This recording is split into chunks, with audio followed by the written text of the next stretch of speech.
Welcome to the TCA's Year 7 lesson. You have previously been learning about the medieval period, starting with William of Normandy. Today's lesson is moving forward to our new topic, still within the medieval period. You will have completed a starter and written down the title in the Microsoft Teams Live lesson.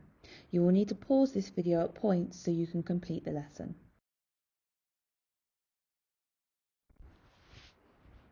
Today's lesson is all about solving a murder mystery. So who were the people involved? On the throne we have King Henry II. Henry became king in 1547. He became king after a chaotic period in English history. Henry needed to make sure he had full control of the English throne. Also involved in this murder mystery is Thomas Becket, the son of a wealthy commoner. Becket worked hard and became Chancellor. The position of Chancellor meant that Becket was the right-hand man to the king. He later became Archbishop of Canterbury. On the 29th of December 1170, Thomas Becket was murdered in Canterbury Cathedral.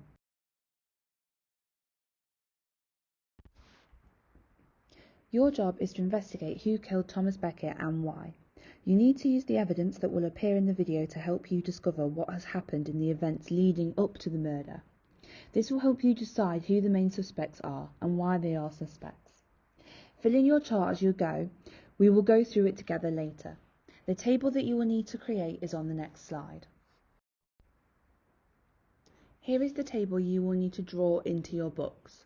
Make sure it has the title of Thomas Becket and Murder Mystery, a box that says what happened, a box about what was the relationship like between Henry and Becket before the murder, why was Becket murdered, evidence that shows that King Henry was to blame, and evidence that shows that King Henry was not to blame. Pause the video here to give yourself time to copy the table into your books.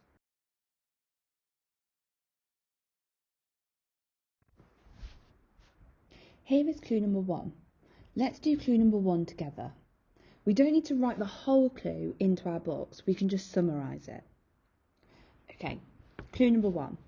This account of the murder of Thomas Becket, Archbishop of Canterbury, was written by Edward Grimm, a monk who was with Becket on the 29th of December 1170. The murderers came in full armour, carrying swords and axes. The monks shouted to the Archbishop to escape, but the Archbishop refused. In a mad fury, the knights called out, "Where is Thomas Becket, traitor to the king and to the country?"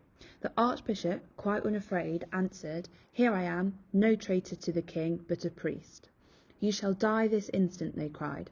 They pulled and dragged him, trying to get him outside the cathedral, but they could not do so. Then a knight leapt at him and wounded him in the head. Another knight struck him on the head, but still he stood. At the third blow he fell to his knees, saying in a low voice, "For the name of Jesus I am about to die." The next blow cut off the top of his head, and blood, white with brain, and the brain red with blood, stained the floor.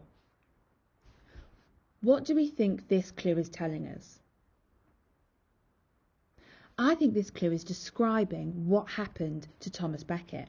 So we will put that in our first box on our table. Here you can see I have filled out my table with the information I have learned from clue number 1. I have filled information out in box 1, what happened. I have described the murder. I have said what happened to Becket. I also have found that this clue shows that King Henry was not to blame.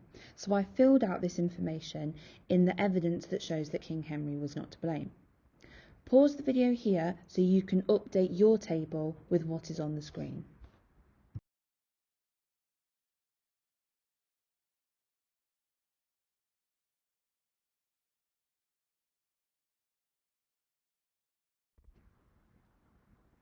The rest of the clues are going to come on through the video. Remember to take your time pausing the video so that you can read through each clue and fill it in your table.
Let's compare what we have in our table. During this part of the video, you should check your work to make sure that you have the same as me. As you can see here, I have put the clues into the table. Clue 1 we did together. Clue 1 covered what happened to Thomas Becket, and it gave us some evidence that shows that King Henry was not to blame. Clue 2 was discussing the relationship between Thomas Becket and King Henry. Thomas Becket and King Henry were good friends. Becket became a trusted advisor of the king. Clue 3 and 5 are covering why Becket was murdered. Henry wanted to control the bishops and make sure that they knew he was in control of England. Henry made Becket Archbishop of Canterbury to try and help him control the bishops. However, Becket decided that he agreed with the bishops and sided with them. Henry and Becket then fell out because of this. Clue 4 and 6 give us evidence that shows that King Henry was to blame. Henry burst into tears when he heard that Becket had been killed. He said that he never meant for Becket to have died. The Pope said he would pardon Henry if he gave money and land to the church. Pause the video now so that you can check your work against this table to make sure that you have got all the clues in the right place.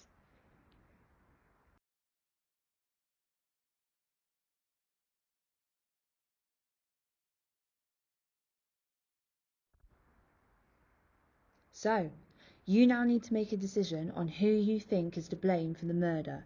Think about the evidence that you have against them. Do you think that King Henry was to blame for the murder? Or do you think someone else was responsible? I would like you to answer this question in a small paragraph. Who do you think killed Thomas Becket? Use the information that you have collected today to help you answer this question. I would like this to be a small paragraph, about 6 or 7 lines long. I have given you a sentence starter in the box in yellow that can help you with this paragraph. Top tip, use the clues from your table to help you explain who is responsible for Becket's death and why. You'll be sharing your thoughts in the Microsoft Teams live event.